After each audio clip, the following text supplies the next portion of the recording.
వాటి చర్చలో మనతో పాటు జాయిన్ అవుతున్నారు బీఆర్ఎస్ సీనియర్ నాయకులు దేవిప్రసాద్ గారు, అలాగే మనతో పాటు లైవ్లో జాయిన్ అవుతున్నారు రాజకీయ విశ్లేషకులు విజయానంద్ గారు. నమస్తే ఇద్దరికి కూడా. ముందుగా దేవిప్రసాద్ గారు, మనం చూస్తూ ఉన్నాం ఇప్పటికే గోదావరి జలాలను తరలించేందుకు బనకచర్ల రూపంలో కుట్ర జరుగుతున్న సందర్భం ఇప్పటికే తెలంగాణ సమాజాన్ని పూర్తిగా ఆందోళనకు గురి చేస్తూ ఉంటే, రెండు జీవనదులను కృష్ణా గోదావరి కలిపి ఏ విధంగా కొల్లగొట్టాలనే పన్నాగాలు కొనసాగుతున్నాయి. రెండు నదులను పూర్తిగా తెలంగాణకు దక్కకుండా పన్నాగాలు చేస్తూ ఉంటే దానికి రాష్ట్ర ముఖ్యమంత్రి కాంగ్రెస్ ప్రభుత్వం సహకరిస్తుందనే అంశం ఈరోజు నమస్తే తెలంగాణలో స్పష్టంగా మనకు కనిపిస్తూ ఉంది. ఎట్లా చూడాల్సిన అవసరం ఉంది? బనకచెర్లతో గోదావరికే కాదు కృష్ణానదికి కూడా చంద్రబాబు ఎసరు పెడతా ఉన్నారు, ఏపీ ప్రభుత్వం ఎసరు పెడుతుందనే ఈ అంశాన్ని మనం ఎట్లా చూడాల్సిన అవసరం ఉంది? దీనిపై బీఆర్ఎస్ అధినేత కేసీఆర్ గారు సమరశంఖం పూరించి తెలంగాణ హక్కుల సాధన కోసం మరోసారి కథన రంగంలోకి దిగాలని తీసుకున్న నిర్ణయాన్ని మనం ఎట్లా అర్థం చేసుకోవాలి? గుడ్ మార్నింగ్ రాజు గారు, వీక్షకులకు శుభోదయం. Good morning. అంటే బంకచెర్లకు సంబంధించినటువంటి నీటి తరలింపు ద్వారా తెలంగాణ నీటి హక్కులకి ఎంత అన్యాయం జరుగుతుందో అనేక సందర్భాల్లో హరీష్ రావు గారు, కేటీఆర్ గారు, అట్లాగే ఇటీవల బీఆర్ఎస్వి విద్యార్థులందరూ కూడా అనేక కళాశాలలు పర్యటించి మొత్తంగా కూడా విద్యార్థులకు అందరికీ, సమాజానికి అందరికీ కూడా బంకచెర్ల ద్వారా ఆంధ్రప్రదేశ్ ప్రభుత్వం తెలంగాణకు చేయబోతున్నటువంటి అన్యాయాన్ని, అట్లాగే చంద్రబాబు నాయుడు, రేవంత్ రెడ్డి ఇద్దరు కలిసి తెలంగాణ ప్రజలకు మరణశాసనం రాయడానికి జరుగుతున్నటువంటి కుట్రని, ఇది ఛేదించడానికి తెలంగాణ ప్రజలందరూ కూడా ఐక్యం కావాలి, ప్రతిఘటించాలి. ఎట్టి పరిస్థితిలో కూడా బంకచెర్లని నీళ్ళు ఇవ్వడానికి వీల్లేదు. ఒకవేళ నీళ్ళు ఇచ్చే ప్రయత్నం ఏదైనా జరిగితే అవసరమైతే సుప్రీంకోర్టు వరకు కూడా పోవాలనేటువంటిది బీఆర్ఎస్ పార్టీ చాలా స్పష్టంగా నిర్ణయించుకొని కార్యక్షేత్రంలో అనేక సందర్భాల్లో మనం చూస్తూ ఉన్నాం 6 నెలల నుంచి కూడా ఒక పెద్ద ఎత్తున ప్రచార కార్యక్రమాన్ని నిర్వహించినటువంటి విషయం మనకందరికీ కూడా తెలుసు. ఒకవైపు గోదావరి మీద బోర్డు కావాలని చంద్రబాబు నాయుడే చెప్పి ఇవాళ బోర్డుకు సంబంధించినటువంటి నిర్ణయం రాకముందే జలాలను తరలించకపోవడానికి జరుగుతున్నటువంటి కుట్ర.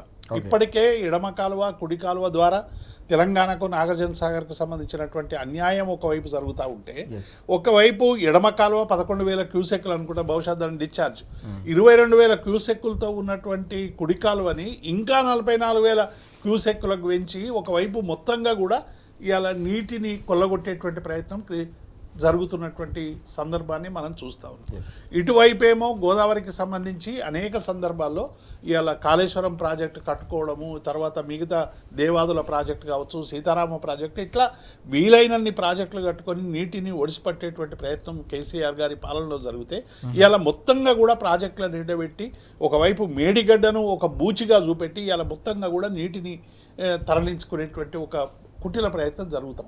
కాబట్టి ఇటువంటి సందర్భంలో ఈ నీటిని కాపాడుకోవడానికి తెలంగాణ భవిష్యత్తు అవసరాలని దృష్టిలో పెట్టుకొని నీటి వనరుల మీద సరైనటువంటి హక్కు సాధించడానికి కేసీఆర్ గారు 10 ఏళ్లలో అనేక ప్రయత్నాలు చేసిండు. ఇవాళ సెక్షన్ 3 సంపాదించుకోవడం అంటేనే నీటి హక్కును మనం సంపాదించుకునేటువంటి అవసరం ఉంది. ఒకవైపు బోర్డు దగ్గర మన వాదనలు వినిపిస్తూ ఉన్నాం, సరైనటువంటి రీతిలో ఇవాళ మన వాటాలు వస్తాయనేటువంటి ఒక సందర్భంలో ఇవాళ పిడుగు లాంటి ఈ ప్రయత్నాన్ని చేయడం అనేటువంటిది ఇవాళ తెలంగాణ రైతాంగం, తెలంగాణ ప్రజలు అందరూ కూడా ఇలా ఆలోచన. అందుకే కేసీఆర్ గారు దీని మీద మళ్ళీ ఒక అంటే తెలంగాణ రాష్ట్ర సాధన కోసం ఎట్లయితే ఒక ఉద్యమం జరిగి సకల జనులం అందరం కూడా తెలంగాణ ఆకాంక్షల కోసం ఎట్లయితే త్యాగాలు చేసి పోరాటాలు చేసి తెలంగాణ సాధించుకున్నామో, సాధించుకున్నటువంటి తెలంగాణలో నీటి హక్కుల్ని సాధించుకోవడానికి కూడా ఇవాళ అందరం కూడా మళ్ళీ ఒక్కటి కావాల్సినటువంటి అవసరం ఉంది అని కేసీఆర్ గారు అందరితో, నీటి జలవనరులతో, మేధావులతో అందరితో చర్చించి బంకచెర్లకు సంబంధించినటువంటి విషయం మీద ప్రజలలో చైతన్యం కలిగించాలి, తద్వారా పోరాటాలు నిర్వహించాలి, తద్వారా నీటి హక్కును కొల్లగొడుతున్నటువంటి ఆంధ్ర వాళ్ళకి సరైనటువంటి జవాబు చెప్పాలి. ఆంధ్ర పాలకులకు తోడైతున్నటువంటి రేవంత్ రెడ్డి ప్రభుత్వాన్ని డెఫినెట్గా ప్రజల ముందు బోన్లో నిలబెట్టాలనేటువంటి అంశాన్ని కూడా ఇవాళ బీఆర్ఎస్ పార్టీ చాలా స్పష్టంగా కార్యాచరణతో ముందుకు పోతా ఉన్నది. ఎట్టి పరిస్థితిలో కూడా ఈ నీటి తరలింపును ఇవాళ ఆపాల్సినటువంటి అవసరం ప్రతి ఒక్కరు, ఇర్రెస్పెక్టివ్ ఆఫ్ పొలిటికల్ పార్టీస్. ఇవాళ కొన్ని రాజకీయ పార్టీలు తమ స్వలాభం కోసం, ఒక ఎమ్మెల్సీ కోసమో లేకుంటే ఒక ఎన్నికల పొత్తు కోసమో కొన్ని వామపక్ష పార్టీలు సైతం కూడా ఇలా బంకచెర్లకు సంబంధించి రేవంత్ రెడ్డిని మద్దతు ఇచ్చేటువంటి ప్రయత్నం చేస్తా ఉన్నాయి. కొంతమంది అయితే అసలు నోరిప్పడం లేదు. బంకచెర్లకు సంబంధించి ఒకవైపు ఇంత తెలంగాణకు అన్యాయం జరుగుతూ ఉంది. తెలంగాణ తెచ్చుకున్నది ఎందుకు రాజు గారు? నీళ్లు, నిధులు, నియామకాలు. కేసీఆర్ గారు మొత్తంగా కూడా తెలంగాణ సబ్బండ వర్గం అంతా కూడా మనం ఏమనుకున్నామంటే నీటి వలన ఇవాళ తెలుగుదేశం పార్టీ ఒక లెటర్ చూస్తే నాకు చాలా ఆశ్చర్యం అనిపించింది. బక్క నరసింహరావు ఏదో ఒక లెటరు ఇవాళ సోషల్ మీడియాలో వైరల్, నీరు పళ్ళ మెరుగును నిజం దేవుడు ఎరుగును అంటే మేము నీళ్ళన్నీ ఆడ మాకు ఉన్నాయి కాబట్టి మేము అన్ని తోలుకపోతాం అనేటువంటి పద్ధతిలో ఇవాళ మాట్లాడుతూ ఉన్నారు. ఎంత అన్యాయం ఇది చెప్పండి. నీటిని ఇవాళ ఎత్తిపట్టి పైకి తీసుకుపోయి ఇవాళ జైరాబాద్ లాంటి ప్రాంతానికి కూడా నీళ్ళు ఇవ్వాలి. పాలకులకు చిత్తశుద్ధి ఉంటే దీంతో సంబంధం లేదు, ఎత్తుపల్లాలతో సంబంధం లేకుండానే నీటిని ఇవ్వాలి. ఇవాళ కన్నీళ్లతో ఉన్నటువంటి రైతుల మడ్లను నీటితో తడపాలి. ఆ నీటితో తడపడం ద్వారా తెలంగాణను సస్యశ్యామలం చేయాలని కేసీఆర్ గారు కలలు కానీ ఇవాళ లిఫ్ట్ ఇరిగేషన్ ద్వారా నీటిని అందిస్తున్నటువంటి తరుణంలో ఇవాళ మాకు నీళ్ళు వస్తున్నాయి, మేము నీళ్లు తీసుకుపోతాం, మేము 400 TMCలకు కట్టుకుంటాం, మా కాలువలన్నీ వెడల్పులు చేసుకుంటాం, బోర్డు అనుమతులు లేకుండానే ఏమైనా చేస్తాం, కేంద్రంతో మాకు సైక్యత ఉంది కాబట్టి మేము ఏదైనా చేయడానికి 3-4 ఏళ్ళు మాకు చాలా కీలకం అని చెప్పి ఒకవైపు ఈయననేమో రేవంత్ రెడ్డి గారు కేసీఆర్ గారి మీద కోపం మీద, బీఆర్ఎస్ పార్టీ కోపం మీద, తెలంగాణ రైతుల కోపం మీద మొత్తంగా తెలంగాణ నీటి హక్కుల్ని కూడా ఇలా దారాదత్తం చేసేటువంటి ప్రయత్నం చేస్తూ ఉన్నాడు. ఈ ప్రయత్నాన్ని అందరం ఎదుర్కోవాలి. ఇది ఒక టీఆర్ఎస్ పార్టీ లేకుంటే ఒక కాంగ్రెస్ సంబంధించినటువంటి అంశము కాదు. ఇది తెలంగాణ ప్రజలు సాధించుకున్నటువంటి హక్కు. ఈ సాధించుకున్న హక్కును కొల్లగొట్టేటువంటి శక్తులు ఎవరైనా అందరూ కలిసి ప్రతిఘటించాలి. ఇలా ప్రతిఘటించినటువంటి శక్తులందరినీ కూడా ఇలా బోర్లో నిలబెట్టి బజార్కి ఎత్తాల్సినటువంటి అవసరం ఆసనమైందనేటువంటి విషయాన్ని మేము స్పష్టం చేస్తా ఉన్నాం. రాజుగారు చాలా కీలకమైన అంశాలు చెప్పారు. దేవిప్రసాద్ గారు చెప్పినట్టుగా విజయానంద్ గారు వాస్తవానికి దశాబ్దాల పాటు తెలంగాణలో కొనసాగిన ఈ కన్నీటి సేద్యానికి శాశ్వతమైన పరిష్కారం కనుగొనాలన్న ఆలోచనతోటే తెలంగాణ ఉద్యమాన్ని చేపట్టి నిధులు నియామకాలనే ఒక సంకల్పాన్ని సాకారం చేశారు కేసీఆర్ గారు. ఇప్పుడు మళ్ళీ ఆ నీళ్లు దోపిడీ చేసే ప్రయత్నాలు చాలా స్పష్టంగా కనిపిస్తున్నాయి. 2 జీవనదులు తెలంగాణకు వాస్తవానికి 2 కళ్ళ లాంటివి, గోదావరి, కృష్ణ. ఈ 2 జీవనదులను కూడా కొల్లగొట్టి తెలంగాణను మరోసారి ఏడారి చేయాలనే ఒక ప్రయత్నం జరుగుతున్నట్టుగా స్పష్టంగా అర్థమవుతుంది. ఈ క్రమంలోనే బీఆర్ఎస్ అధినేత మరోసారి రంగంలోకి దిగుతున్న పరిస్థితి. సమర శంఖం పూరించేందుకు బీఆర్ఎస్ శ్రేణులతో పాటు తెలంగాణ రాష్ట్రాన్ని కూడా కదిలించేందుకు ముందుకు సాగుతున్న సందర్భం కూడా మనం చూస్తూ ఉన్నాం. ఎట్లా చూడాలి జరుగుతున్న పరిణామాలు? తెలంగాణకు పొంచి ఉన్న ఈ ప్రమాదాన్ని తెలంగాణ సమాజం కూడా ఎట్లా అర్థం చేసుకోవాలంటే ఏం చెప్తారు విజయ్ గారు? అందరికీ good morning. Good morning. Devi Prasad గారు ఇందాక చెప్పినట్టు ఇప్పుడు అన్ని పార్టీలు, అన్ని రాజకీయాలు, పార్టీలకు అతీతంగా తెలంగాణ ఏకం కావాల్సిన అవసరం ఉందని వారు చెప్తున్నారు. కానీ అది ఎప్పుడూ జరగలేదు. తెలంగాణ విషయంలో అది ఎప్పుడూ జరగలేదు. ఆ వాస్తవాన్ని తప్పకుండా బీఆర్ఎస్ ఇప్పుడు గుర్తిస్తున్న విషయం కూడా మనకు స్పష్టమవుతుంది. ఎందుకంటే కేసీఆర్ గారు దాని మీద చాలా తీవ్రమైనటువంటి కార్యాచరణకు సంబంధించిన ఆలోచన చేస్తున్నారు. తెలంగాణకు ఈ రాజకీయ పార్టీలు జరుగుతున్న అన్యాయం మీద నోరు విప్పనందుకే కదా ఉద్యమం రావాల్సి వచ్చింది. ఒక పార్టీ పుట్టింది ఈ రాష్ట్రంలో కొత్తగా. ఆ పార్టీలే నిజంగా తెలంగాణ ప్రజలకు తెలంగాణ ప్రాంత వనరుల దోపిడీ జరగడాన్ని గుర్తించి, ఒకవేళ గుర్తించిన ఇలా అన్యాయం జరుగుతుంది, ఇట్లా తప్పు, ఇక్కడ కూడా నిరుద్యోగం ఉంది, ఇక్కడ భూములకు నీళ్లు లేవు, ఇక్కడ మాకు వనరులు ఉన్నాయి, మా నీళ్లు మాకు ఇయ్యాలి, ఇక్కడ ఈ ప్రాంతానికి ఇయ్యాలని ఏ ఒక్క పార్టీ మాట్లాడి ఉన్నా, కార్యాచరణ తీసుకొని ఉన్నా బీఆర్ఎస్ పుట్టుకకే అవకాశం లేదు కదా. సో కాబట్టి దేవిప్రసాద్ గారు చెప్పినటువంటి కోరిక అది తీరని కోరిక. ఎన్నడూ ఆ పార్టీలు ఎట్టి పరిస్థితులలో తెలంగాణ విషయంలో ఇదివరకు గత చరిత్రలో మాట్లాడలేదు, ఇప్పుడు మాట్లాడతలేవు వర్ధమానంలో. రేపు భవిష్యత్తులో కూడా అవకాశవాదులుగా ఉంటారు. తెలంగాణ ఉద్యమం లాంటి ఉద్యమం వచ్చి వెంటబడి తరిమి తన్నుతే జై తెలంగాణ అన్న వాళ్ళే మొత్తం మంది మీరు గుర్తుపెట్టుకుంటే. మళ్ళా అంతో ఇంతో ఆనాడు ఓ పార్టీ పుట్టి ప్రజల కోసం గట్టిగా నిలబడితే మాత్రమే తెలంగాణ సాధ్యమైంది. ఇందులో చాలా మంది రకరకాల పేర్ల మీద వచ్చి ఈ పార్టీని, ఈ ఉద్యమాన్ని కుల్లబొడిచేటువంటి అనేక ప్రయత్నాలు, రకరకాల ముసుగులు వేసుకొని చేసినటువంటి సందర్భం కూడా మనం చూసినాం. నీళ్లు దోపిడీ అనేది నిరంతరం కూడా ఆంధ్ర ప్రాంతం గతంలో చేసింది, ప్రతి సందర్భం వస్తే చేయడానికి ప్రయత్నం చేస్తుంది. అందుకనే తెలంగాణ నీళ్లు తెలంగాణకు ఎట్లయితే తప్పకుండా అవసరమో, తెలంగాణలో నిధులు తెలంగాణ ప్రాంతం నుంచి బయట ప్రాంతానికి ఇప్పుడు వెళ్తున్నాయి. ఇప్పుడు నిధులు మనకే ఉన్నాయి అనుకుంటున్నాం, కానీ నిధులు కూడా లోని చాలా మంది కాంట్రాక్టులకు వాళ్లకు పరోక్షంగా రకరకాల పేర్ల మీద ఇక్కడ సంపదనంతా మళ్ళీ వేరే ప్రాంతానికి దోచిపెట్టే పని కూడా జరుగుతున్నది. ఓకే. నీళ్లు పోతున్నాయి, నిధులు పోతున్నాయి. నియామకాల మీద నిన్నటిదాకా ఉద్యోగులు ఏం మాట్లాడినారో మనం చూసాం.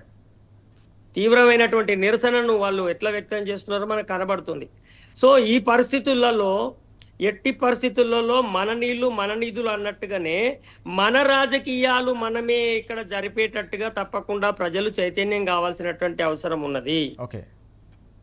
మనం రాజకీయ అధికారాలను వలస పెత్తందారులో ఉన్న పపెట్స్కి ఇచ్చి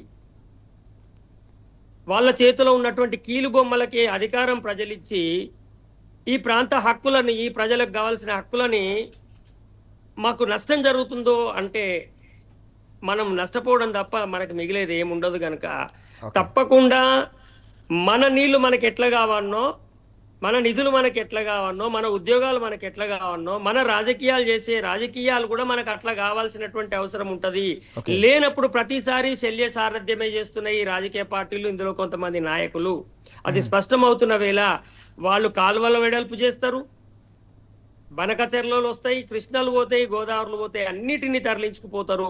తప్పకుండా ప్రతి దానికి ఇవాళ గత 10 ఏళ్లలో లేని గోదావరి కృష్ణ మీద వచ్చేటువంటి భయాలు, ప్రమాదాలు ఇవాళ తెలంగాణకి ఎందుకున్నాయి? ఓకే. అట్లాంటి అవకాశాలు సృష్టించి ఇస్తున్నటువంటి వాళ్ళు ఎవరు? ఇప్పుడు ఒక్క బీఆర్ఎస్ పార్టీ మాత్రమే దాని మీద ఎందుకు అంత రోజు రెగ్యులర్ గా మాట్లాడుతున్నది? మిగతా రాజకీయ పార్టీలు మాట్లాడకుండా ఏం రాజకీయాలు చేస్తున్నాయి తెలంగాణలో అనేది అయితే తెలంగాణ ప్రజానీకం ప్రశ్నించుకోవాలి కదా. ఇప్పుడు అంతగానం వాళ్ళు చేస్తున్న రాజకీయాలు ఏమిటి? ఇతర రాజకీయ పార్టీలు, బీజేపీ లాంటి పార్టీ నిరంతరం టీఆర్ఎస్ మీద వ్యతిరేకమైనటువంటి పెద్ద ఎత్తున పోరాటం చేస్తున్నది. ఎందుకు? అది అధికారం లేని పార్టీ మీద, ఒక ప్రతిపక్ష పార్టీ మీద ఇంకో ప్రతిపక్ష పార్టీ చేస్తున్నది. ఇదంతా వాస్తవంగా నేచురల్ గా జరిగే ప్రక్రియ కాదు. ఇది కుట్రపూరితంగా జరుగుతున్నది రాజకీయాలలో అనేది స్పష్టమవుతున్నప్పుడు దీని వెనుకాల ఏ శక్తులు ఉన్నాయి?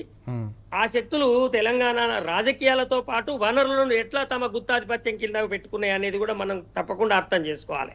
కేవలం వనరులను దోచుకుపోవడమే కాదు, ఇక్కడ ఉన్న రాజకీయ నాయకులను కూడా వాళ్ళ యొక్క వలస పెత్తనం కింద ఒక ఫాలోవర్స్ గా కేవలం వాళ్ళు ఏం చెప్తే అది ఆట ఆడేటువంటి పర్సన్స్ గా కొంతమందిని నియమించుకొని తద్వారా చేద్దామని ఇవాళ బీఆర్ఎస్ లాంటి పార్టీ అధికారంలో ఉంటే అది సాగదు. కనుకనే బీఆర్ఎస్ పార్టీ అధికారంలో రాకపోవడానికి 2018లో కూడా జీవితకాలపు శత్రువైన కాంగ్రెస్ తో పాటు తెలుగుదేశం పొత్తు పెట్టుకున్నది. తెలుగుదేశం కూడా కాంగ్రెస్ తో పొత్తు పెట్టుకున్నది. అందరూ ఒకటై వచ్చిర్రు. ఇవాళ బీజేపీ, తెలుగుదేశము, కాంగ్రెస్, ఇంకా ఎన్ని శక్తులైన కమ్యూనిస్టులు, రకరకాల శక్తులన్నీ కూడా ఒకటై ఇవాళ తెలంగాణకు వ్యతిరేకంగా కలిసి రాజకీయాలు చేస్తున్నటువంటి పరిస్థితిని, కోవట్టు రాజకీయాలను చేస్తున్న పరిస్థితిని, కుట్రపూరిత రాజకీయాలు చేస్తున్న పరిస్థితి స్పష్టమవుతున్నది. కనుక ఉద్యమకారులు, తెలంగాణ కోసం త్యాగాలు చేసిన వాళ్ళందరూ ఇవాళ తప్పకుండా మనం ఏ ఉద్దేశంతో తెలంగాణ తెచ్చుకున్నామో, ఇప్పుడు దేవి గారు ఒక మంచి లెటర్ను కోడ్ చేశారు. నీళ్లు పళ్ళ మెరుగు అన్నాడు అంటే ఏమన్నట్టు అండి? కాళేశ్వరం మీద చేసిన కుట్రకే దాని అర్థం అది. కాళేశ్వరం మీదికి తెచ్చిండు కేసీఆర్. నీళ్లు కిందికి పోతే నీళ్లు కిందికి ఒకట, ఇది గత చరిత్ర రా బాబు. తెలంగాణ ప్రజల కోసం నీళ్లను పైకెత్తి పోస్తా అనేటువంటి ఒక గొప్ప ప్రపంచంలోనే రివర్స్ పంపింగ్ తో ప్రజల పొలాలకు నీళ్లు తెస్తే అది తప్పు. నీళ్లు పళ్ళ మెరుగుతాయి, కిందికే పోతాయి. మీ కాళేశ్వరాన్ని మేము నడవనీయమని చెప్తున్నాడు తెలుగుదేశం నాయకుడు చెప్తున్నాడు. కాబట్టి వాళ్ళు స్పష్టంగా, చాలా ప్లాన్డ్ గా, చాలా కుట్రపూరితంగా, ఆర్గనైజ్డ్ గా తెలంగాణ మీద, తెలంగాణ వనరుల మీద దోపిడీకి సిద్ధమైన అనేది స్పష్టమవుతున్న వేళ బీఆర్ఎస్ పార్టీ ఇంకా లేట్ చేయకుండా కేసీఆర్ గారు ఇప్పుడు ఎన్ని రకాల అవకాశాలుంటే అన్ని అవకాశాలను ఉపయోగించుకొని తప్పకుండా ఈ యొక్క దుర్మార్గాలను మరొకసారి ప్రజల ముందట ఎండగట్టడం అవసరం. అందుకోసం ప్రజానికం కూడా మొత్తం దోచుకుపోయినాక అయ్యో మోర్రో అనకుండా కొంత చైతన్యవంతంగా ప్రతిసారి రాజకీయ పార్టీల దృష్టితో చూడొద్దు. మన ప్రాంతము, మన బతుకుదేరు ముఖ్యం, తర్వాత రాజకీయాలు ఉంటాయి. కానీ రాజకీయ నాయకులకు రాజకీయాలు ఉంటాయి. ప్రజలుగా, కార్యకర్తలుగా వేరే వేరే పార్టీలో ఉన్న వాళ్ళు కూడా ఇవాళ మళ్ళొకసారి ఆనాడు కదా తెలంగాణ ఉద్యమంలో ఎట్లయితే ఐక్యమైనరో అట్లా ఐక్యం కావాల్సినటువంటి అవసరం ఉంది. అవసరమైతే మొదటగా మీరు ఆ పార్టీ నాయకుల మీద మీ పార్టీలో ఉంటూనే ఒత్తిడి చేయవలసినటువంటి అవసరం ఉంటది. ఇది తెలంగాణ ప్రయోజనాలు శాశ్వతంగా దెబ్బతీసేటువంటి ఒక దుర్మార్గం జరుగుతున్నది. తప్పకుండా బీఆర్ఎస్ పార్టీ కేసీఆర్ గారు చేస్తున్నటువంటి దాన్ని స్వాగతిస్తున్నాం. ఎస్, మనం చూస్తా ఉన్నాం విజయ్ గారు అలాగే దేవిప్రసాద్ గారు చాలా స్పష్టంగా చెప్తా ఉన్నారు.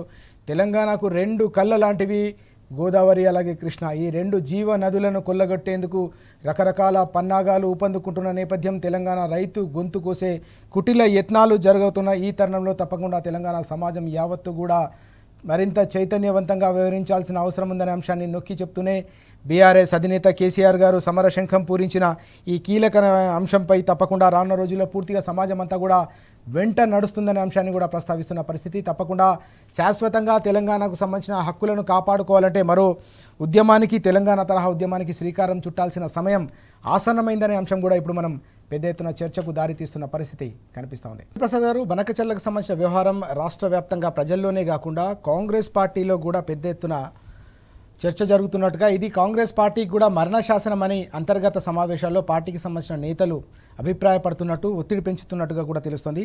పార్టీకి ఇక సమాధే, కాంగ్రెస్ ఎమ్మెల్యేల కుతకుత అంటూ కూడా వార్త కనిపిస్తుంది. రేవంత్ పై రగులుతున్న నేతలు బనకచర్లపై పూర్తిగా ధిక్కార స్వరం పార్టీలో అంతర్గతంగా పెరుగుతున్నట్టుగా కూడా కనిపిస్తుంది. ఎట్లా చూడాలి ఈ పరిణామాన్ని మనం? రాజుగారు, ఏ రాజకీయ పార్టీలు కూడా ఇవాళ తెలంగాణ ప్రాంతంలో ఉన్నటువంటి అన్ని రాజకీయ పార్టీలు తెలంగాణ పార్టీలు అయినప్పటికీ కూడా తెలంగాణ ప్రయోజనాలు కాపాడడంలో విఫలమవుతా ఉన్నాయి. అందుకే బీఆర్ఎస్ పార్టీ చాలా స్పష్టంగా చెప్తుంది ఏంటంటే ప్రజలందరం ఐక్యమైదాం. ఇలా పార్టీలన్నీ కూడా రకరకాల పద్ధతులతో, రకరకాల భావజాలాలతో ఇవాళ బీఆర్ఎస్ పార్టీని వ్యతిరేకించేటువంటి ఒక మూడ్ ఆఫ్ ఏమంటారు వాళ్ళకు ఒక కాన్స్పిరెన్సీతో ఇవాళ ప్రజలకు సంబంధించినటువంటి అన్ని అంశాలను వ్యతిరేకించేటువంటి ప్రయత్నం ఇవాళ చాలా కుట్రపూరితంగా జరుగుతున్నటువంటి మాట వాస్తవం. తెలంగాణ ఉద్యమంలో కూడా రాజకీయ పార్టీలు ఏవి కూడా ముందు రాలేదు. ప్రజలు సెగబెట్టిన తర్వాత, పొగబెట్టిన తర్వాత, ప్రజలు తిరగబడిన తర్వాత, ప్రజలు దండించడం స్టార్ట్ చేసిన తర్వాత, మీకు ఒకవేళ జై తెలంగాణ అనుకుంటే మరణ శాసనం అని ప్రజలు హెచ్చరించిన తర్వాత అందరూ మనసులో ఇష్టం లేకపోయినా కలిసినటువంటి సందర్భాన్ని మనం చూసినాం. ఈరోజు కూడా ఇలా రాజకీయ పార్టీలు బంకచర్ల విషయంలో వివిధ అంశాల మీద ఏరున్నా కూడా ఇవాళ ఆంధ్రప్రదేశ్ చేస్తున్నటువంటి జలదోపిడిని ఆపడానికి, ఇలా బీజేపీ నోరు మూసుకొని ప్రయత్నం చేస్తున్నటువంటి దానికి ఇలా అందరూ కూడా ఒక్కటి కావలసినటువంటి అవసరం. ప్రజలే ఒక్కటి చేస్తారు రాజకీయ పార్టీలు. ప్రజలు ఎన్నడూ ఒక్కటి కావు. తెలంగాణ కూడా ఒక్కటి కాలేదు. దంచినాక, కొట్టినాక మన యూనివర్సిటీలో ఏం జరిగింది, కాకతీయ యూనివర్సిటీలో ఏం జరిగింది అంతా మనం చూసినాం. ఇప్పుడు కూడా ఏమవుతుందంటే కాంగ్రెస్ పార్టీలో కూడా ఇది కేవలం ఒక గురుదక్షిణ కోసం, రిటర్న్ గిఫ్ట్ కోసం మాత్రమే ఇవాళ రేవంత్ రెడ్డి తెలంగాణ హక్కులన్నింటినీ కూడా చంద్రబాబు నాయుడుకు దారాదత్తం చేసేటువంటి ప్రయత్నం చేస్తున్నాడు అనేటువంటిది ఇలా టోటల్గా జరుగుతున్నటువంటి చర్చ. ఈ ఒక్క వ్యక్తి కోసం మేము తెలంగాణకు ఎందుకు మరణ శాసనం రాయాలని ఇలా కాంగ్రెస్లో ఉన్నటువంటి అనేక మంది కూడా తమ గొంతు విప్పుతూ ఉన్నారు. ఇలా అనేకం 42% రిజర్వేషన్ బీసీల పేరు మీద కాంగ్రెస్ పార్టీ ఎట్లా మోసం చేస్తున్నదో ఆ పార్టీకి సంబంధించినటువంటి వాళ్ళే రకరకాల ఫోరంల మీద మనం వాదనలు వినిపించినటువంటి నేపథ్యాన్ని చూసినాం. ఇలా నీటి విషయంలో కూడా రేవంత్ రెడ్డి ప్రభుత్వం అనుసరిస్తున్నటువంటి వ్యవహార శైలి మీద ఇలా టోటల్గా కాంగ్రెస్ పార్టీలో పెద్ద ఎత్తున తిరుగుబాటు కనబడతా ఉంది.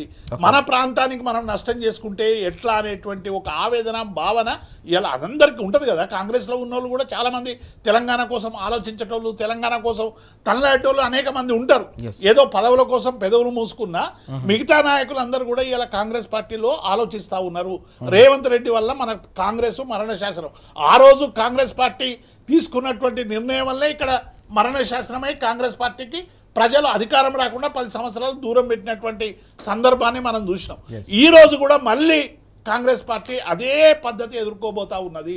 ఇలా బంకచర్ల విషయంలో కావచ్చు, రిజర్వేషన్ల విషయంలో కావచ్చు, భూముల కబ్జాల విషయంలో కావచ్చు, గురుకుల విద్యార్థులకు సంబంధించినటువంటి అంశంలో కావచ్చు, మాట్లాడుతున్నటువంటి ప్రతి వాళ్ళ మీద నిర్బంధం చేసేటువంటి పద్ధతిలో కావచ్చు, వీటన్నిటి మీద కూడా కాంగ్రెస్ పార్టీలో ఇలా ఒక రకమైనటువంటి నిరసన వెల్లువెత్తా ఉన్నది. కాబట్టి ఇలా బంకచర్ల విషయంలో ఇది ఒక్కటి కాదు, అన్ని రాజకీయ పార్టీల్లో ప్రకంపనలు మొదలైతాయి రాజుగారు. ఎందుకంటే మీరు రాజకీయంగా ఇక్కడ ఎదగాలంటే, రాజకీయంగా పైకి రావాలంటే, రాజకీయంగా ప్రజలతో మమేకం కావాలంటే, తెలంగాణ అస్తిత్వంతో, తెలంగాణ హక్కులతో, తెలంగాణ ప్రజల ఆకాంక్షలతో డీలింగ్ అయిన వాళ్ళు ఎవరైనా కూడా డెఫినెట్ గా రాజకీయంగా మరణ శాసనం వాళ్ళంతలో వాళ్ళే గోతులు దవ్వుకున్న వాళ్ళు అవుతారు. ఇలా కాంగ్రెస్ ను గోతి దవ్వి పాతి పెట్టడానికి ఒక పెద్ద కుట్ర పాత ఆర్ఎస్ఎస్ రేవంత్ రెడ్డి ద్వారా జరుగుతున్నది అనేటువంటి భావన ఇలా కాంగ్రెస్ లో కలుగుతా ఉంది. ఇదంతా కూడా పల్లెంలో హారతి పెట్టి బీజేపీకి ఇవ్వడానికి రకరకాల కుట్రలు జరుగుతున్నాయి అనేటువంటి భావన కూడా నిజమైనటువంటి ట్రూ కాంగ్రెస్ వాళ్ళలో. ఎందుకంటే ఈయన ట్రూ కాంగ్రెసిస్ట్ కాదు. ఈయన చదువుకున్నప్పుడు ఒకటి, ఉద్యోగం ఒకటి, ఇప్పుడు చేస్తున్నది ఒకటి. కాబట్టి ఇలా కాంగ్రెస్ ఆకాంక్షలు ఏవైతే ఉన్నాయో వాటిని అన్నిటిని కూడా ఇవాళ పూర్తిగా తొక్కి పెడుతున్నాడు. ఇవాళ తెలంగాణ ప్రాంత ప్రజలకు అన్యాయం చేయబోతున్నాడు. ముఖ్యంగా మా పార్టీని ఎదుగుదల లేకుండా చేస్తా ఉన్నాడు. మా పార్టీకి సంబంధించినటువంటి నాయకుల సంబంధించినటువంటి పెద్ద ఎత్తున కూడా వాళ్ళ మీద ఒక రకమైనటువంటి వివక్ష జరుగుతూ ఉన్నదనేటువంటి ఒక వాదన ఇవాళ మీనాక్షి నటరాజన్ పాదయాత్ర మీద ఎందుకంత రిఫ్లెక్ట్ వస్తుంది మనం చూస్తూ ఉన్నాం. ఆమె ఒకవైపు పాదయాత్ర రేవంత్ రెడ్డితో సంబంధం లేకుండా ప్రకటించిందని చెప్పి గొడవ జరుగుతున్నటువంటి నేపథ్యాన్ని చూస్తూ ఉన్నాం. మంత్రులు హెలికాప్టర్ల గురించి కొట్లాడుకుంటున్నటువంటి సందర్భాన్ని చూస్తూ ఉన్నాం. బీసీలకు సంబంధించినటువంటి నాయకులే పత్రాన్ని చించి వేసినటువంటి సందర్భాన్ని చూస్తూ ఉన్నాం. పిసిసి అధ్యక్ష పదవి డబ్బులతో కొనడని చెప్పినటువంటి సందర్భాన్ని చూసాం. కోవట్లు ఉన్నారు ఈ పార్టీలు అని చెప్తున్నటువంటి సందర్భాలు చూస్తూ ఉన్నాం. మొత్తంగా ఇవాళ కాంగ్రెస్ పార్టీలో తెలంగాణ ప్రజల పట్ల రేవంత్ రెడ్డి వ్యవహరిస్తున్నటువంటి తీరు ఇవాళ పెద్ద ఎత్తున లోపల ప్రకంపనలు జరుగుతూ ఉన్నాయి. డెఫినెట్గా దీనికి ఆయన తగిన శిక్ష అనుభవించక తప్పదనేటువంటి విషయాన్ని మేము స్పష్టం చేస్తాం. మనం చూస్తా ఉన్నాం, చాలా ముఖ్యమైన అంశం ఇది. పూర్తిగా కాంగ్రెస్ పార్టీలో కూడా బనకచెర్లకు సంబంధించిన వ్యవహారం చిచ్చు రేపుతున్నట్టుగా చాలా స్పష్టంగా అర్థమవుతుందనే అంశాన్ని దేవిప్రసాద్ గారు చెప్తా ఉన్నారు. తెలంగాణ రాష్ట్ర హక్కులను కాలరాసి పక్క రాష్ట్రానికి సంబంధించిన ముఖ్యమంత్రికి రిటర్న్ గిఫ్ట్ ఇవ్వాలనే ఆలోచన ఏదైతే ముఖ్యమంత్రి చేస్తూ ఉన్నారో ఈ నేపథ్యంలోనే కాంగ్రెస్ పార్టీయే కాదు, తెలంగాణను వ్యతిరేకించి తెలంగాణ ప్రయోజనాలను కాలరాసే ఏ పార్టీకైనా కూడా తెలంగాణ రాష్ట్రంలో తప్పకుండా పుట్టగతులు ఉండవనే అంశాన్ని కూడా దేవిప్రసాద్ గారు కుండబద్దలు కొట్టి చెప్తున్న సందర్భం మనకు కనిపిస్తోంది. విజయ్ గారు, మనం చూస్తూ ఉన్నాం కాంగ్రెస్లో అంతర్గతంగా కూడా బనకచెర్లకు సంబంధించిన వ్యవహారం చిచ్చు రేపుతున్నట్టుగా కనిపిస్తోంది. ఈ క్రమంలోనే హైకమాండ్ కూడా ఈ మొత్తం వ్యవహారాల నేపథ్యంలోనే మీనాక్షి నటరాజన్ గారికి పార్టీ ఇన్ఛార్జ్కి పాదయాత్ర చేయాలని ఒక గ్రీన్ సిగ్నల్ ఇచ్చినట్టుగా కూడా తెలుస్తూ ఉంది. ఈ క్రమంలోనే దానిపై కూడా మనం చూస్తున్నాం మీనాక్షి మిషన్ రేవంత్ టెన్షన్ అంటూ ఈ వార్త కూడా కనిపిస్తోంది. ఎట్లా చూడాల్సిన అవసరం ఉంది?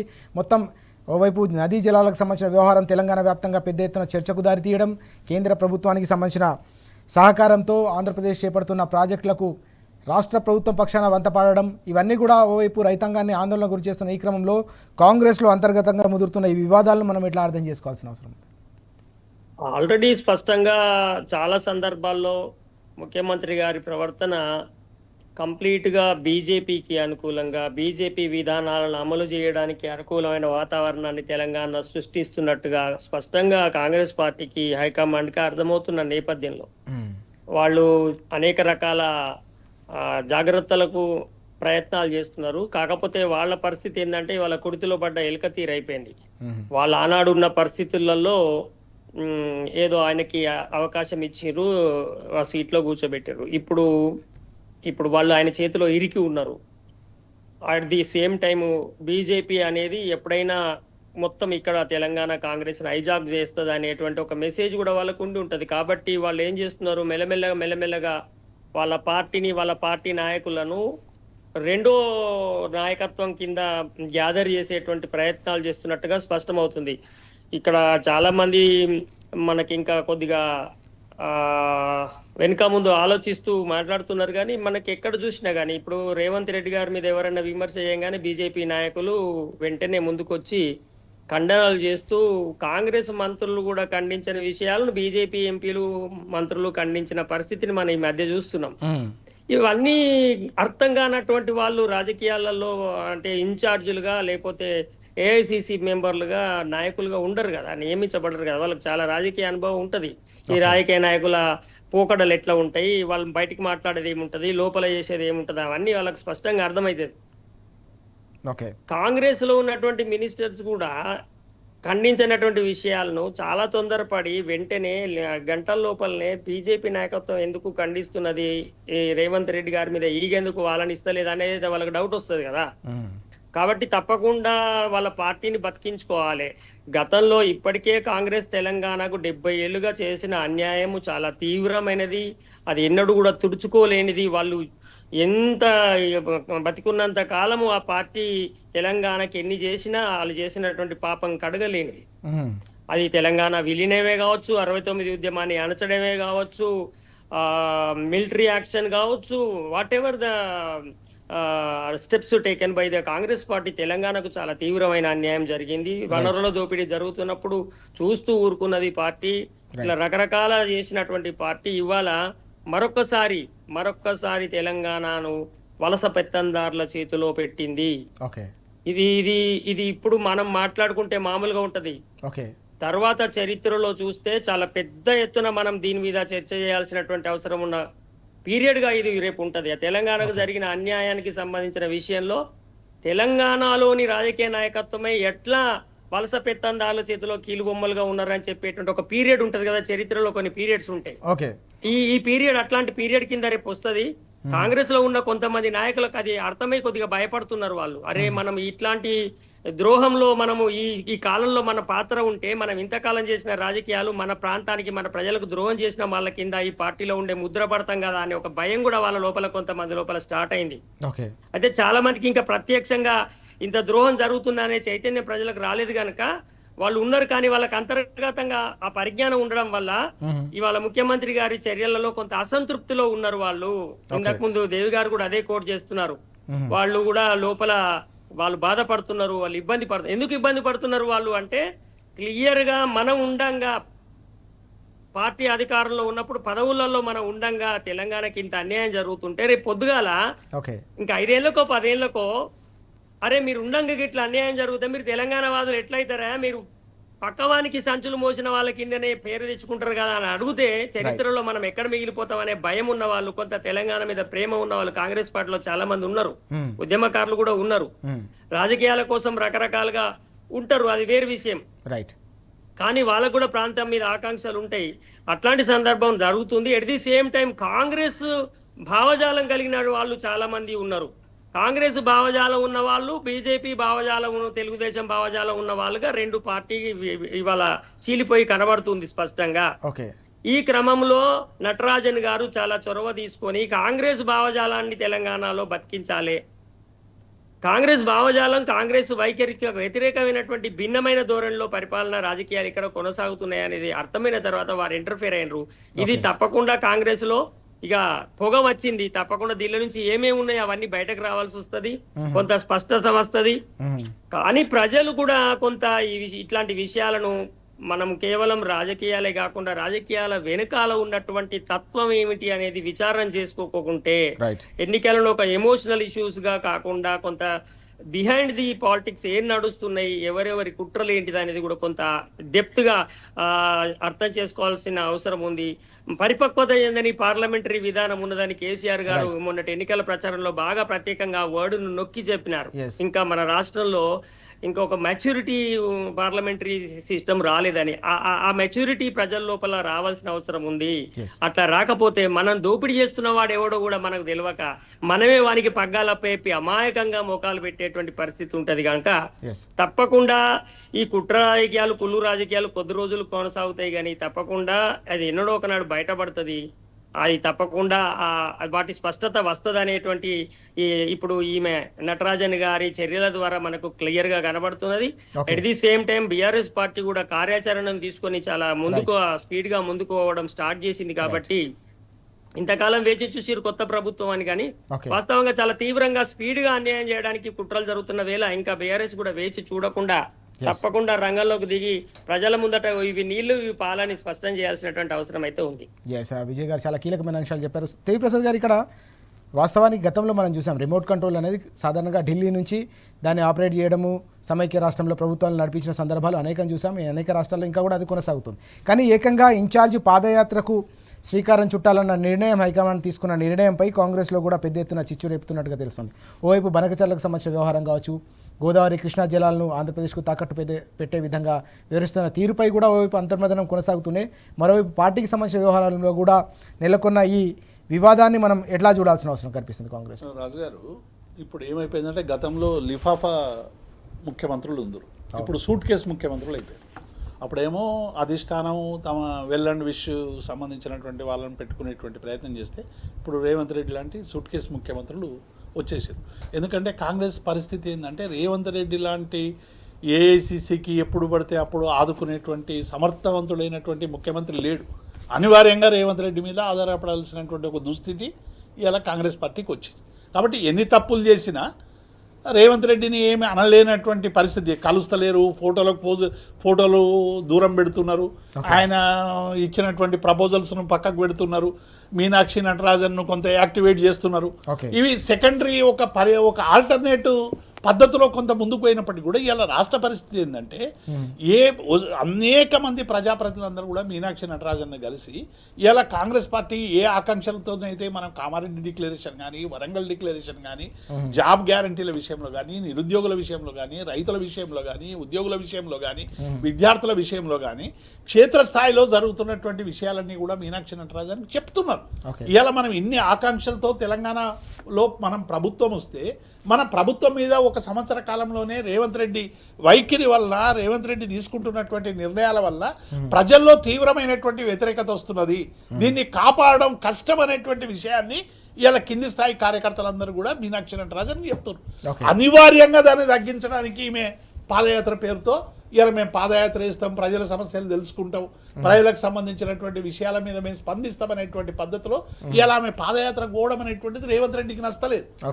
రేవంత్ రెడ్డి రేపు పాదయాత్రకి ఈమె పోయిందంటే సహజంగానే ప్రజల నుంచి వచ్చేటువంటి అనేక తిరుగుబాటు కావచ్చు, లేకుంటే ప్రశ్నలు కావచ్చు, వాళ్ళు అడిగే ఆకాంక్షలు కావచ్చు, ఇవన్నీ కూడా మనం ఇచ్చినటువంటి హామీలకు వ్యతిరేకంగా ఉండేటువంటి అవకాశం ఉన్నటువంటి నేపథ్యంలో ఏ మేరకైనా ఆమెను ఆపాలే.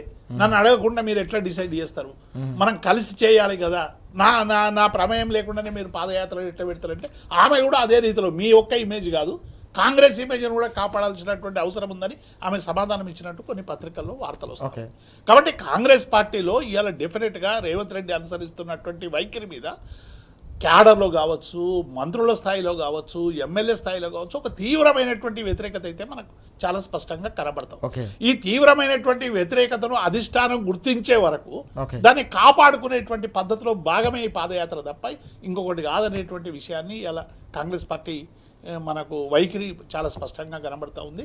మీనాక్షి నటరాజను పాదయాత్ర చేసిన, రేవంత్ రెడ్డి మోకాళ్ళ పాదయాత్ర చేసిన, ఇంకొకరు చేసిన, ఇలా జరుగుతున్నది ఏంది రాజు గారు?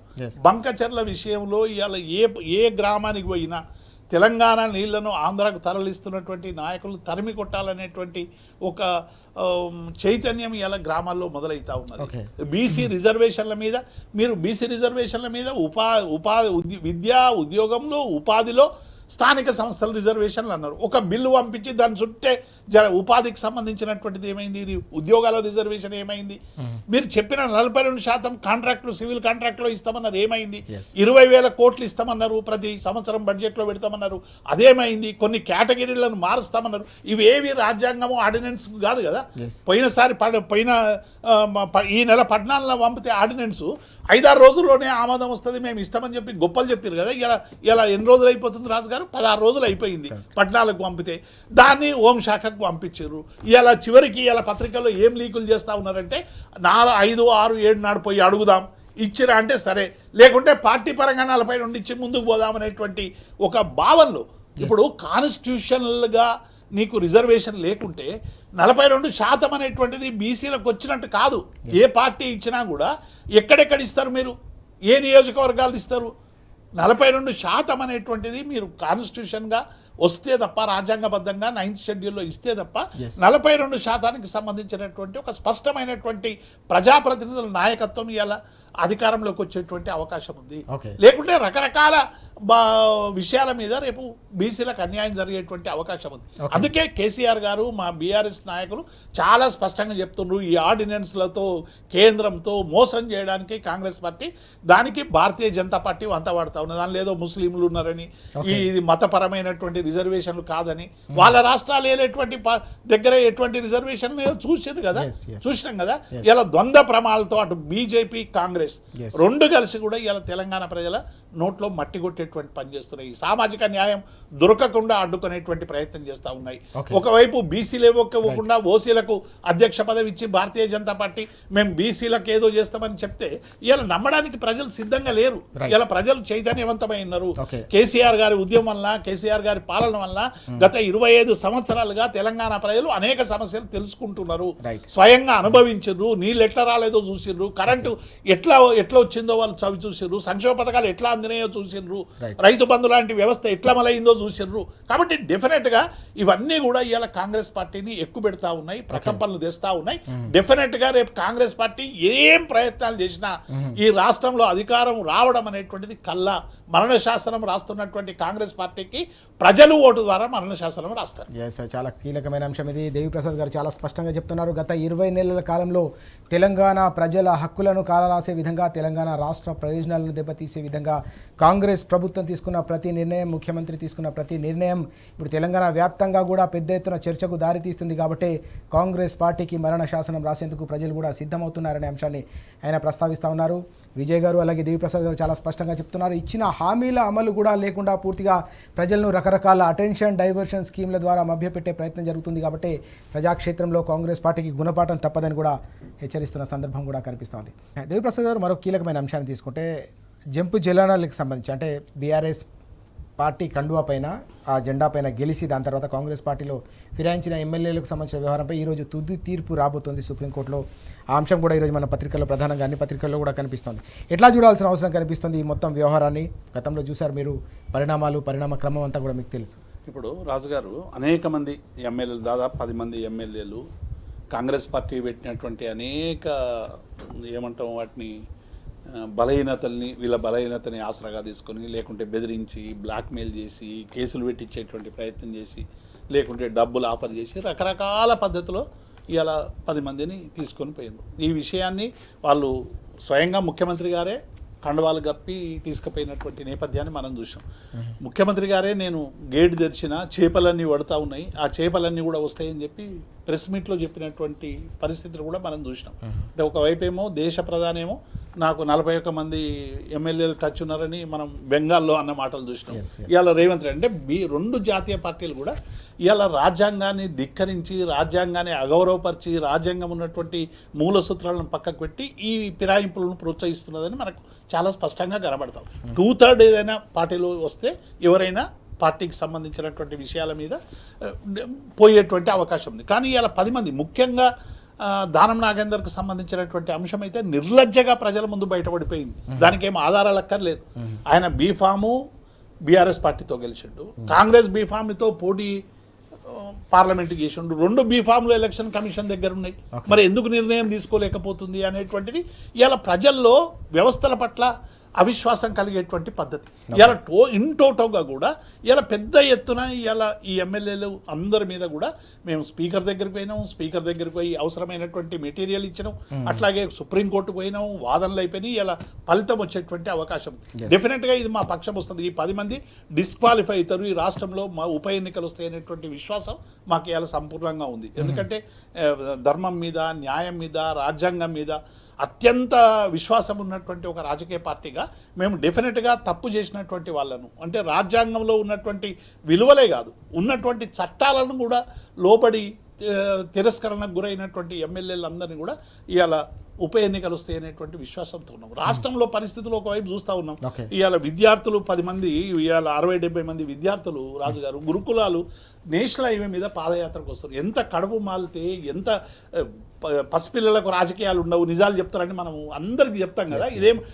ఇదేం రాజకీయం కాదు కదా. ఇంతమంది విద్యార్థులు నేషనల్ హైవే మీద కష్టాలు పడి వాళ్ళందరూ వస్తే వాళ్ళని కూడా పోలీసు వాళ్ళు వెనక్కి తీసుకుపోయేటువంటి ప్రయత్నం చేశారు. మొన్న ఫుడ్ పాయిజన్ అయితే హరీష్ రావు గారు పోతే అవన్నీ కూడా గుంజేసి వాళ్ళని తీసుకొచ్చి స్కూల్కు దగ్గర వచ్చి నిలబడ్డారు.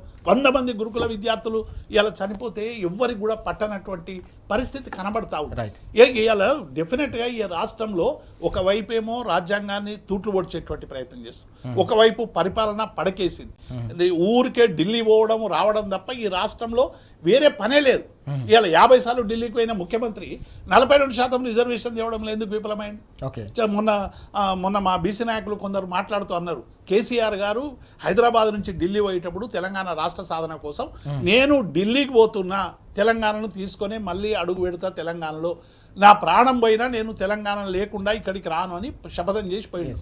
ఇవాళ కాంగ్రెస్ పార్టీకి బీసీల మీద చిత్తశుద్ధి ఉంటే మేము ఢిల్లీకి పోతున్నాం, బీసీల రిజర్వేషన్ 9th షెడ్యూల్లో చేర్చుకొని హైదరాబాద్ తిరిగి వస్తామని చెప్పానండి. దమ్ముంటే, ధైర్యం ఉంటే. అంటే నిజాయితీ లేనటువంటి నినాదాలు, విశ్వాసం లేనటువంటి మేనిఫెస్టోలు ఇలా ప్రజలకు ఏవగింపు తెచ్చుకునేటువంటి పరిస్థితి ఇలా కనబడతా ఉంది. ఈ 10 మంది ఎమ్మెల్యేల ఏదైతే ఇలా తీర్పు రాబోతా ఉన్నదో డెఫినెట్గా మా పక్షం వస్తుందని మేము అనుకుంటా ఉన్నాం.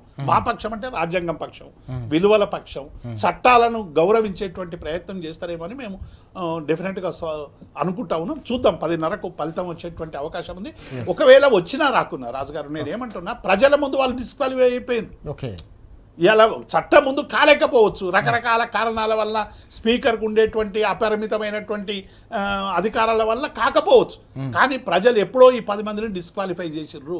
రేపు డెఫినెట్గా ఆ 10 మంది స్థానంలో రేపు బీఆర్ఎస్ క్యాండిడేట్లు ఎవరైతే వస్తారో వాళ్ళని క్వాలిఫై చేసి రేపు శాసనసభకు పంపుతారు అనేటువంటి విశ్వాసం మాకుంది రాజకీయ. ఎస్, చాలా కీలకమైన అంశం ఇది. మనం చూస్తా ఉన్నాం, పూర్తిగా నిజాయితీ లేని నినాదాలు, విశ్వాసం లేని విధానాలతో ప్రజలను మభ్యపెట్టే ప్రయత్నమే గత 20 నెలల పాటు జరుగుతోంది. రాజకీయాల చుట్టే మొత్తం వ్యవహారాన్ని తిప్పే ప్రయత్నం చేస్తుంది తప్ప ప్రజలు ఎదుర్కొంటున్న మౌలికమైన సమస్యల చుట్టూ మాత్రం ప్రభుత్వం కనీసం దృష్టి సారించట్లేదు. కాబట్టి ప్రజాక్షేత్రంలో ప్రజా సమస్యలు రోజు రోజుకు పెరిగిపోతున్న పరిస్థితి, రాష్ట్రం అంతా కూడా సంక్షోభం దిశగా పూర్తిగా కూరుకుపోతున్న సందర్భం కూడా కనిపిస్తుందని దేవిప్రసాద్ గారు చెప్తా ఉన్నారు. నిన్న విద్యార్థులకు సంబంధించిన సమస్యను కూడా మనం చూసినాం. పెద్ద ఎత్తున వారి సమస్య పరిష్కారం కోసం ఏకంగా విద్యార్థులే రోడ్డెక్కి పాదయాత్ర చేసి కలెక్టర్కు నివేదించుకోవాలనే ఒక ప్రయత్నం చేసిన సందర్భం, వారిని కూడా వ్యాన్లలో ఎక్కించి తిరిగి మళ్ళీ గురుకులాలకు చేరిన సందర్భం, ఇదంతా కూడా అత్యంత బాధాకరమనే విషయాన్ని కూడా దేవిప్రసాద్ గారు చెప్తా ఉన్నారు. మానవీయ కోణం రాష్ట్ర ప్రభుత్వంలో లోపించింది, ముఖ్యమంత్రిలో లోపించింది, కాబట్టి ఇలాంటి పరిణామాలు చోటు చేసుకుంటున్నాయనే అంశాన్ని కూడా దేవిప్రసాద్ గారు చాలా స్పష్టంగా చెప్తా ఉన్నారు. విజయానంద్ గారు, మనం చూసాం గతంలో బీఆర్ఎస్ పార్టీ జెండాపై గెలిచి, గుర్తుపై గెలిచి ఏకంగా కాంగ్రెస్ పార్టీ కండువా కప్పుకున్న ఎమ్మెల్యేలకు సంబంధించిన వ్యవహారం ఎంత దుమారం రేపిందో గతంలో మనం చూసాం. ఈ క్రమంలోనే ఈ మొత్తం వ్యవహారానికి సంబంధించి అత్యున్నత న్యాయస్థానంలో ఈరోజు తుది తీర్పు రాబోతుందనే అంశం కూడా కనిపిస్తూ ఉంది. పార్టీ ఫిరాయించిన ఎమ్మెల్యేల భవితను ఈరోజు సుప్రీం నిర్ణయించబోతుందనే అంశం కూడా మనకు కనిపిస్తూ ఉంది. ఎట్లా చూడాలి మొత్తం ఓవరాల్గా ఈ మొత్తం అంశాన్ని మనం? వాస్తవంగా ఇట్లాంటి ఒక దుర్మార్గానికి వ్యతిరేకంగా తీర్పు రావాలని ప్రతి ఒక్కరూ ఆకాంక్షిస్తారు. కానీ రాజకీయాలు, వ్యవస్థలు, రాజకీయ రంగంలో ఉన్నటువంటి వ్యవస్థలు ఎంత దారుణంగా పతనమై ఇప్పుడు పనిచేస్తున్నాయో మనందరికీ తెలుసు. దేవిప్రసాద్ గారు కూడా ఇందాక ఆశాభావాన్ని వ్యక్తం చేస్తూనే మరొక వైపు నిరాశ, ఒకవేళ రాకున్నా కానీ మేము ఇంకో పద్ధతుల్లో అయినా వాళ్ళని ఎండగడతామని చెప్పాల్సిన పరిస్థితి వస్తుంది. అంటే చట్టపరంగా అన్ని రకాల ఆధారాలతో దొరికినా కానీ ఇప్పటి వరకు చర్యలు తీసుకున్నటువంటి వ్యవస్థలు ఇప్పుడు వాళ్ళకు వ్యతిరేకంగా, ఆ విధానాలకు వ్యతిరేకంగా తీర్పిస్తాయని అనుకోవడము కొంత ఇవాళ ఉన్న పరిస్థితులలో దురాశ అవుతుంది. కానీ చట్టపరంగా వాస్తవంగా అట్లాంటి నిర్ణయాలు జరిగితే మాత్రం భారతదేశంలో మరొక్కసారి మంచి రాజకీయాలకు ఒక అవకాశం ఇచ్చినటువంటి సందర్భంగా ఈ సందర్భాన్ని మనం చూడవచ్చు.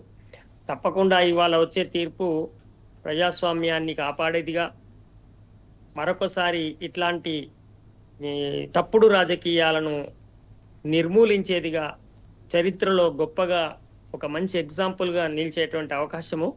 కానీ మరి చట్టానికి ఏం కావాలి? ఆధారాలు, తర్వాత రుజువులు, దాన్ని చూపించేటువంటి వ్యవస్థలన్నీ అక్కడ నిరూపించడానికి ప్రయత్నం చేయాలి. కానీ అవన్నీ కూడా కావలసుకొని అధికారంలో ఉండే పార్టీలకు అనుకూలంగా పనిచేస్తూ ఉన్నాయి. కాబట్టి అక్కడ చట్టపరంగా నిరూపణలో ఉండేటువంటి టెక్నికాలిటీస్ ఎట్లా ఈ కేసును చూస్తాయో మనం చూసినప్పటికీ నైతికంగా ఇక్కడ ఏమైంది అంటే సఫిషియెంట్ అధికారం ఉన్నప్పటికీ కూడా రాజకీయ పార్టీగా బీఆర్ఎస్ను లేకుండా చేయాలనేటువంటి ఒక ప్రయత్నము చాలా తీవ్రంగా జరిగింది. అది రేపు జరుగుతుంది. ఇప్పటికీ కూడా టీఆర్ఎస్ మీద అనేక రకాల దాడులు చేస్తున్నారు. తెలంగాణకంటూ ఒక రాజకీయ దిక్కు లేకుండా చేయాలనేది మొదటి ఎత్తుగడ సార్. అది గెలిచిన వాళ్ళను కొంటారా?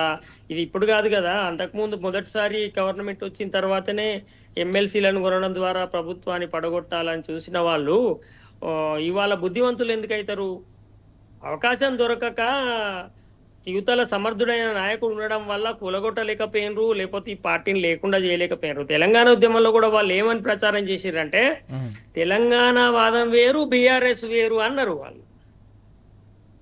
అంటే ఒక బీఆర్ఎస్ లేకపోతే తెలంగాణ వాదాన్ని చిదిమేయచ్చు అనేటువంటి ఆలోచనతో వాళ్ళు ఆ మాట అనుకుంటూ వచ్చారు. మీరు బాగా వాళ్ళు ప్రతి దాన్ని ఇంతకు ముందు కదా నీళ్లు పళ్ళ మెరుగానే మాట వాడు ఉట్టిగా అంటలేడు, దాని వెనకాల చాలా పెద్ద ఎత్తున థియరీ ఉంటది వాళ్ళది.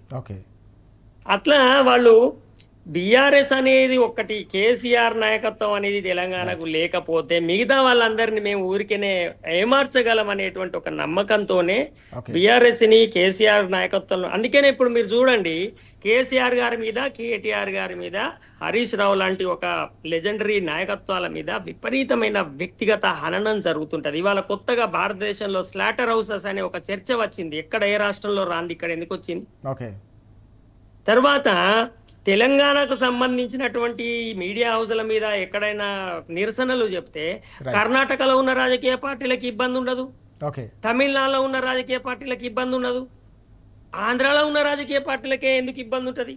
రైట్ మనలాంటి ఒక రాష్ట్రమే కదా అది. ఓకే పక్క రాష్ట్రంలో రాజకీయాలకు మాకెందుకని ఎందుకు అనుకుంటలేరు?